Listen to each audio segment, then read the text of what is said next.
Editing funnels in System.io is a straightforward process that allows you to customize your funnel for better performance. Here's how to do it. Log into your System.io account. Go to System.io and log in using your credentials. Access the funnel section.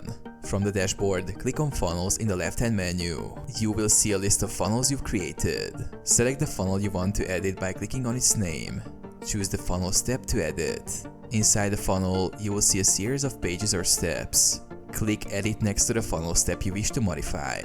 Customize funnel pages. You will be redirected to the page builder where you can edit the content. Modify text, images, forms, buttons, and other elements by clicking on them and using the editing options in the sidebar. You can add new sections, change the layout, or even drag and drop elements as needed. Save changes. Once you've made your changes, click Save in the top right corner to save your updates. Preview and publish. Preview the funnel to ensure everything looks good. Once satisfied, publish the funnel or its individual steps.